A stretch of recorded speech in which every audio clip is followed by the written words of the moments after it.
Les Français vont faire beaucoup d'efforts. Il faut que tous les Français fassent des efforts à hauteur, en quelque sorte, de la capacité contributive. Et donc, sur la fiscalité, je dirais non, Faut que tous les Français fassent des efforts, sauf Bernard Arnault. vraiment, point trop d'infos, mais pas de tabou non plus. Et puis enfin, c'est un débat démocratique. Mmh Bah, mh. et on peut pas dire à la fois, on vous demande un effort Allez, c'est un débat démocratique, c'est ça et le Père Noël existe.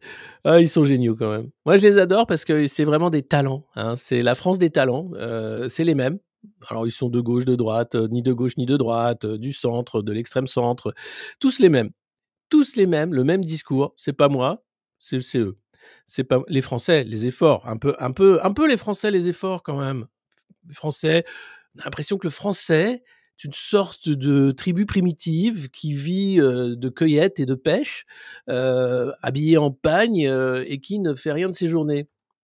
À part pêcher, la cueillette et puis, le bonobo. Alors si, il y a un bonobo, hein, c'est ce qu'a dit Baffy, c'est Emmanuel Macron. Ouais.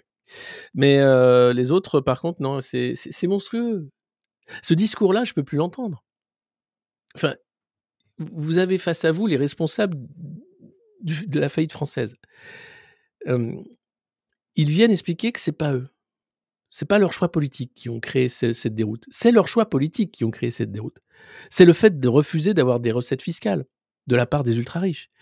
C'est le fait de refuser de faire des coupes budgétaires là où elles sont essentielles et donc de créer, par exemple, un haut commissariat au plan sur mesure pour François Bayrou pour qu'il ne fasse rien, mais qu'il soit bien traité comme un monseigneur parce qu'il a aidé Macron à être élu.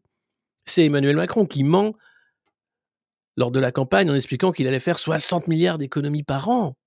Par an, il a fait 1 000 milliards de dettes. Hem Et c'est ce système-là, en fait, qui nous broie, qui fait que les Français se demandent comment l'attaquer. C'est David contre Goliath. Je crois qu'il y a un ras-le-bol réel au sein de la population vis-à-vis de cette classe politique totalement inepte, vis-à-vis, de ces grands prêtres de la dette, responsable de la Banque de France, président de la Cour des comptes, le haut commissaire à mon cul, et cetera. Tous ces gens-là qui sont là à nous expliquer: «Ben, faut travailler plus, vous savez, va falloir faire des efforts», alors qu'ils sont payés entre 15 000 et 30 000 balles par mois de notre argent, de nos impôts. Ce ras-le-bol-là, quand on le dit comme je viens de le dire, c'est du populisme, c'est démago, c'est même antidémocratique, dangereux. C'est la vérité. C'est simplement qu'on est dans une société de privilèges où une caste bien née utilise l'argent public pour vivre avec des privilèges encore plus grands et où ceux qui travaillent doivent payer ces privilèges comme dans l'ancien régime, rien n'a changé.